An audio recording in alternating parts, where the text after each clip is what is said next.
கோவையில் தமிழக எம்பிக்கள் பதவியேற்பு. கதிர் ஆனந்த், சசிகாந்த், செந்தில் உள்ளிட்டோர் வாழ்க தமிழ் என முழக்கம்.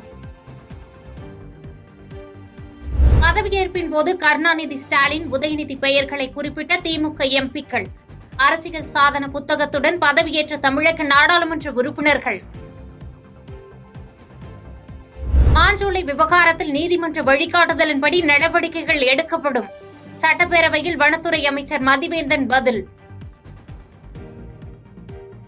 கள்ளக்குறிச்சி விஷசாராய சம்பவத்தில் எடுக்கப்பட்ட நடவடிக்கைகள் என்ன? தமிழக அரசு பதிலளிக்க தேசிய மனித உரிமைகள் ஆணையம் நோட்டீஸ். நீட் தேர்வு முறைகேடுகளை கண்டித்து சமாஜ்வாதி கட்சியினர் போராட்டம்.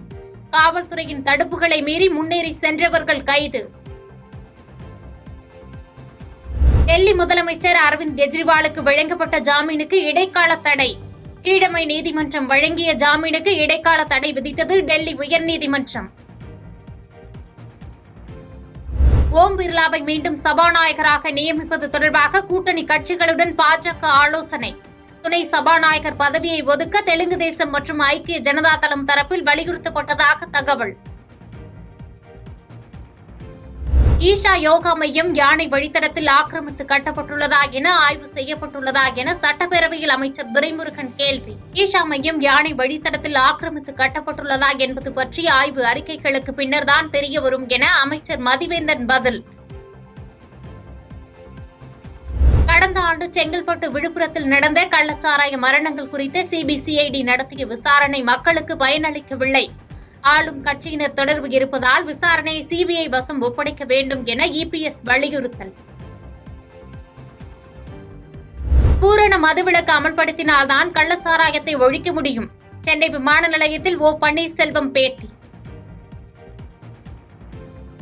நெல்லை அரசு மருத்துவக் கல்லூரி மருத்துவமனையில் மதுபோதையில் தகராறில் ஈடுபட்ட அரசு மருத்துவர் மீது வழக்கு பதிவு. மருத்துவமனை வாயிலில் காவலுக்கு நின்ற தனியார் நிறுவன பாதுகாவலரை தாக்கியதாக அளித்த புகாரின் அடிப்படையில் நடவடிக்கை. ஒசூர் அருகே வெறிநாய் கடித்து தாய், மகள் பலத்த காயத்துடன் ஒசூர் அரசு மருத்துவமனையில் அனுமதி. அதிகரிக்கும் நாய்களை கட்டுப்படுத்த பொதுமக்கள் வலியுறுத்தல். பாதகம் செய்பவரை கண்டால் நாம் பயங்கொள்ளலாகாது பாப்பா. மோதி மிதித்து விடு பாப்பா, அவர் முகத்தில் உமிழ்ந்து விடு பாப்பா. அண்மை செய்திகளை உடனுக்குடன் தெரிந்து கொள்ள இணைந்திருங்கள் இயம்நாடு தொலைக்காட்சியுடன்.